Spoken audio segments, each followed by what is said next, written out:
Les vérités qui distinguent les époux bénis. Bienvenue à vous tous dans cette nouvelle vidéo. Aujourd'hui, j'aimerais m'adresser aux couples, aux fiancés et même à ceux qui ne sont pas encore engagés dans une relation, mais qui aspirent au mariage. Beaucoup se demandent comment reconnaître un mariage béni. Quelles sont les vérités qui distinguent les époux bénis de ceux qui ne le sont pas? Il est important de comprendre que le mariage n'est pas une aventure à prendre à la légère. Dieu lui-même prend très au sérieux l'union entre un homme et une femme. Et si lui la prend au sérieux, nous aussi, nous devons la prendre au sérieux.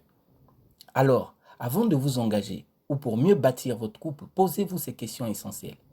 Est-ce que cette personne est prête à tout sacrifier pour moi? Est-ce que cette personne est prête à faire de moi sa priorité?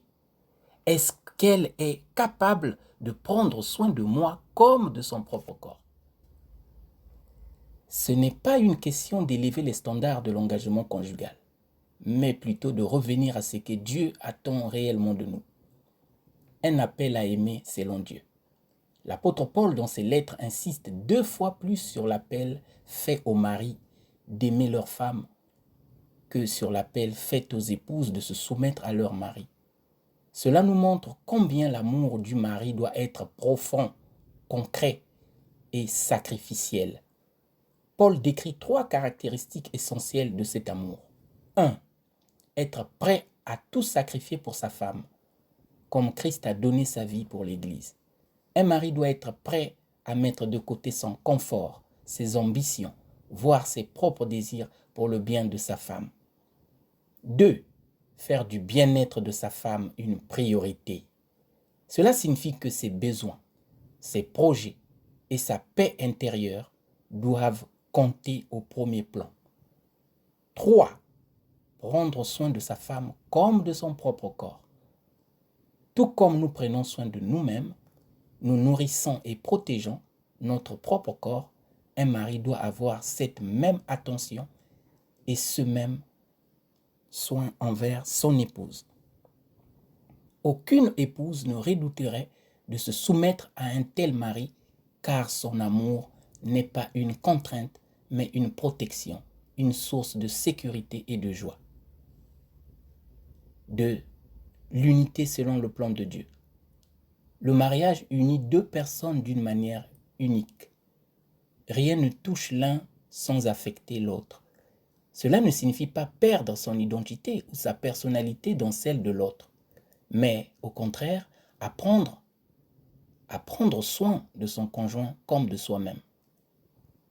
Être un dans le mariage, c'est apprendre à anticiper les besoins de l'autre, contribuer à son épanouissement, l'aider à développer son plein potentiel. C'est dans ce type de relation que l'on peut réellement parler d'un mariage béni, c'est-à-dire heureux. 3. Le projet divin du mariage.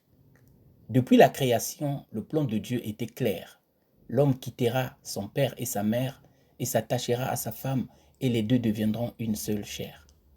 Le Seigneur Jésus lui-même a confirmé ce plan en Matthieu 19, 4, verset 6. Le mariage n'est pas une simple institution humaine, c'est une alliance divine, une union sacrée où Dieu est le garant. Alors que vous soyez déjà marié, fiancé ou simplement dans une période de préparation, rappelez-vous, vous n'avez pas été créé pour être pris à la légère, mais pour être pris au sérieux. Votre valeur est grande aux yeux de Dieu et votre relation l'est tout autant. Un mariage béni, c'est-à-dire heureux, se construit sur un amour sacrificiel, sur la priorité donnée au bien-être de l'autre et sur un engagement à prendre soin l'un de l'autre comme de soi-même. Si vous appliquez ces principes, vous expérimenterez la beauté du plan divin pour le mariage et vous deviendrez ce couple qui reflète véritablement la bénédiction de Dieu. Et vous, croyez-vous que votre relation est bâtie sur ces vérités? Partagez vos réflexions dans les commentaires et encouragez d'autres couples à marcher dans le plan de Dieu.